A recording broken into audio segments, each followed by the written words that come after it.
Man, I didn't had a cold streak, right?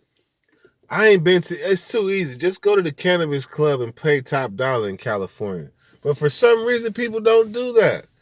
They go to they. I don't know why. I don't know how there is a such thing as a drought in California. I don't know, but I experienced it because sometimes we don't have the luxury of going to the cannabis club. So, or you just be cool, content with what you got. And right now, I got some stuff to look like it grew in the field. And then every time somebody be like, I got weed, I be like, let me see what you got. It looked like it grew in the field next to the field I grew mine in. Some shit looked like oak tree. I mean, like tree bark. I seen some shit today looked like chewing. It looked like some chewed up. It looked like a skull. It looked like the chewing. Man, I was like, is this really weed? I said maybe this is something like some Thai weed or something.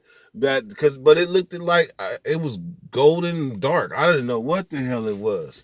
So, but anyhow, this story right here, man, y'all been waiting for this because this is on the run, right? This is when I went on the run.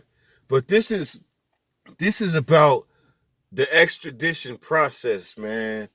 Cause I think this extradition process changed my life, man. I swear.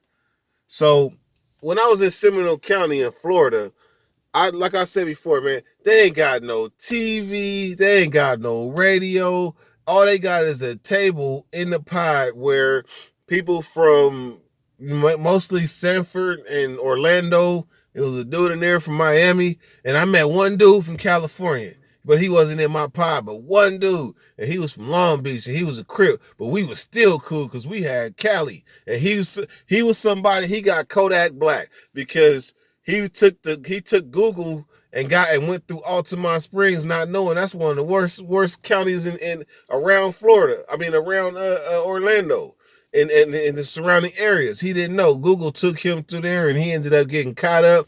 And like 5 years later, he was about to get released. But that was my partner. Anyhow, so I'm in this county jail for about 4 days. No, I got caught on the 19th, December 19th. I'm in there till Christmas, man. Christmas dinner come. That was the worst dinner ever. I didn't know if it was lunch or dinner. Christmas dinner. It was bad. It looked like chuck wagon over rice. That was our dinner.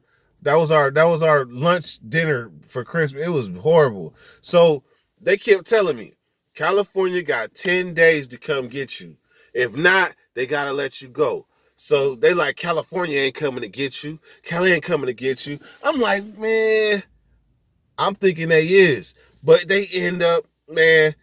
It was like the 7th day. I think it was like the 7th day. In 3 more days, I'm getting ready to get out because I didn't left my wife out there, out in Orlando. She by herself. Man, I'm aiming for this 10 days. Man, what you know? I went to go get my canteen on the kiosk. My stuff is saying like invalid, like I'm not even in the system no more. I'm like, what is this? Next thing you know, they was like, your transportation is here to get you. I was like, damn, man. So they ended up taking me, and I was in the hallway getting my shackles and stuff because they shackle you at the waist, shackle you at the wrist, then they shackle your ankles, right? So I'm thinking I'm about to fly. I'm thinking they literally about to take me to the airport because I didn't heard all the stories about extradition with the little things on your hands and a little bar in your legs so you can't run and get on the airplane. I didn't heard all the stories, so I'm thinking from Florida to California, they're definitely about to fly me. Man, so when they put these shackles on in the county jail before I get out, I'm like, yeah, so we going to the airport? They said, airport? They said, no, we got a big fat charter bus for you waiting outside. I'm like, are you serious? They was like, yeah, man, no airports on this stop. I'm like, damn. So when I go to get on the bus, I'm looking at, man, it looked like a scene it looked like a scene out of a war movie when the people just, they coming back, they didn't already fought and they tired and they just riding. That's what it looked like when I got on this bus. Like people was just whooped out. Man, so I asked the bus driver when I get on. She was a female. She was cool too. She's like, where you heading? Where you heading, babe? I said California. She said California. Oh dear God. I didn't grasp it right there until I was like, hey, who on the bus going to California?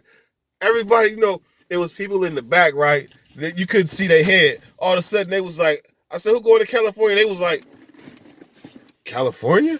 I was like, yeah, man, nobody going. They said, California? They said, man, there's a dude that